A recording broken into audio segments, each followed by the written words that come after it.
Shalom, shalom, shalom. Amahoro y'Imana abe kuri wowe, amahoro y'Imana abane nawe, aho uherereye. Ijambo ry'umunsi, Nshimiyimana Moridekayi Jean Paul,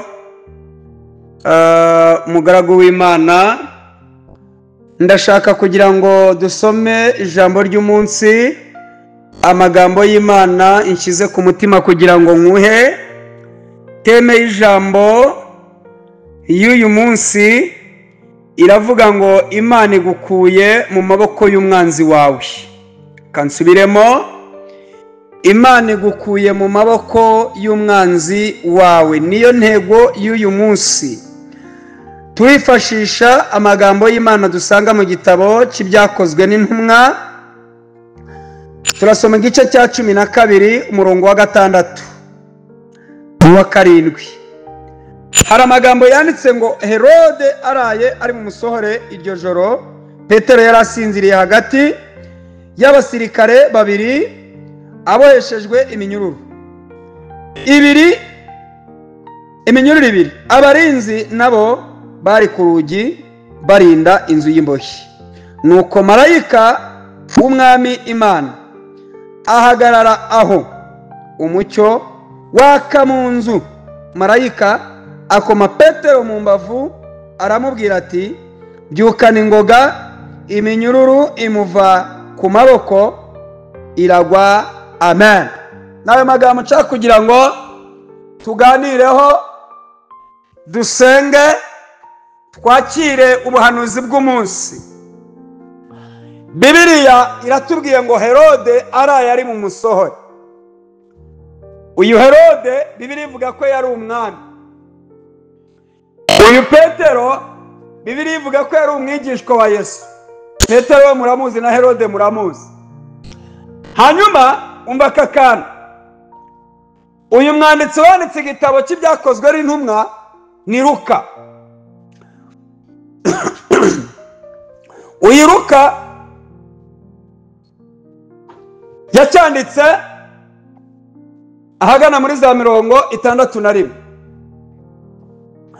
Uyu Luka yari umuganga w'umwuga, n'izina rye ryasobanuraga umuganga ukundwa cyane. Yandika iki gitabo yari arimo arandika ubuzima bw'intumwa zabayemo. Ibi ngibi mbibutse Luka uyu nguyu ntago yari umuyuda cyangwa umuheburayo cyangwa se umwisiraheli. Oya, yari umunyamahanga. Cyane cyane ubutumwa yandikaga cyangwa yavugaga, cyane cyane buriya butumwa bwiza bwa Yesu Kristo bwanditswe na Luka, yakundaga kubwira abantu, abanyamahanga nibo yakundaga kubwira cyane, ababwira Kristo. Luka rero yakunze kwibanda ku byo Yesu yakoze, yakunze kwibanda ku mirimo ya Yesu, arimo aragaragaza imirimo Yesu yagize gute, yakoze. Kandi koko Yesu yakoze imirimo akiri muri iyi si. Hanyuma rero izi ntumwa za Yesu cyangwa ababigishwa ba Yesu, iyo dusomye amateka ku bantu bize Bibiliya cyangwa abantu bazi amateka, ahagana muri 33 nyuma ya Yesu nibwo akarengane kahagurutse, batangira kurenganya intumwa, batangira kurenganya abakristo, batangira kurenganya abavuga Yesu. Aribwo intumwa zatangiye gutatana, abigishwa batangira kugira gutya na gutya.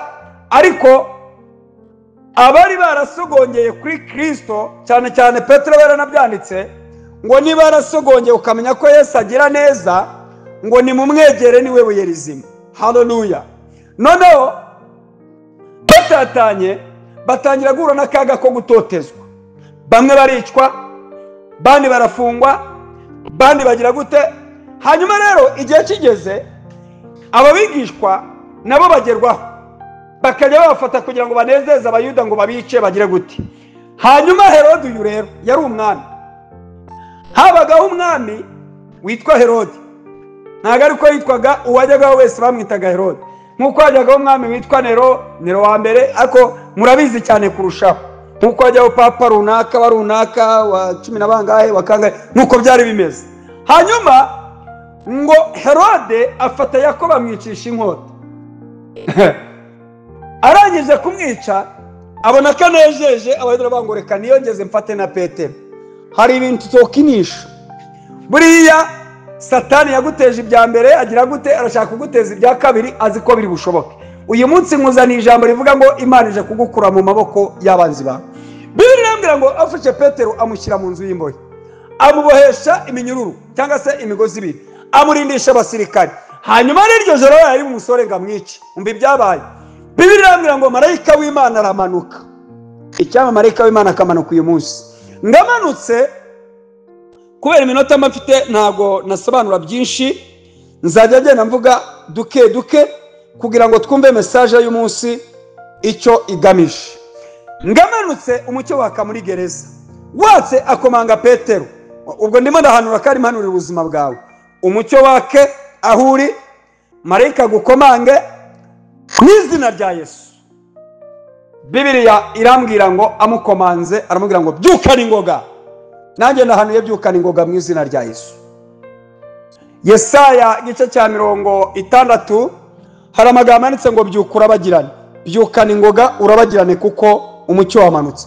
Kandi Imana ije kugukura mu maboko y'umwanzi. Bibiliya irambwira ngo gira vuba vuba kweta inkweto ifubike, ariko icyambo kongera ugakweta inkweto zawe aribwo butumwa bwiza. Cyambo kongera ugafata umwitero ukawifubika mu izina rya Yesu. Hallelujah. Abantu benshi baraguye bavuye mu byizerwa. Abantu benshi cyane barekuye agakiza byararangiye. Bataye ivuga butumwa. Abari abapasteri baraguye. Abari abavuga butumwa baraguye. Abari abanyamasengesho baraguye. Satani yarabafasha nyine bashyira mu nzu y'imbohe. Ariko nazanye ijambo rivuga ngo Imana ije kugukura mu maboko y'umwanzi wawe. Uwo mwanzi nta wundi ni Satani. Satani uri murakora ibyo byose. Ariko Imana ije kugukura mu maboko y'umwanzi Sekibi, iguhereza ubuzima muri Kristo mu izina rya Yesu. Shaka ko mukanye dusenga. Bibiliya irambwira ngo Petero arabyuka arakweta inkweto, nabyuka kweta inkweto arifubika, aramubwira ngo nkurikira, aramukurikira. Kurikira umwami Yesu, nta wundi wakurengera rega. Nta wundi wakurengera atari Yesu mu byago, mu makuba, mu bibazo ufite, mu ntambara yo kurwana, nta wundi wakurengera atari Kristo. Bibiliya imbwira ngo iki? Bibiliya irambwira ngo aramukurikira aragenda. Buriya nukurikira Yesu ntuzayoba. Nukurikira Yesu uzajya ubona ibintu byose biri kugenda biba bimeze nk'inzozi. Ngo Petero ngagira ngo arimo ararota. Ariko ndashima Imana ko ibyo Imana igikora tujya tubibonesha amaso yacu.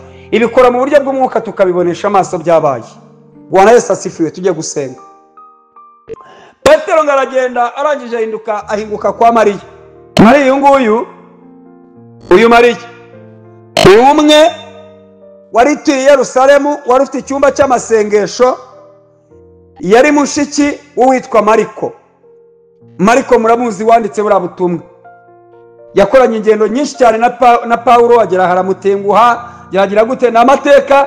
Igihe kizagera Imana ninyagurira imbago, nabonye uburyo muzajya mukurikirana ibyigisho ndimo ndasobanura buri kimwe cyose uko kimeze.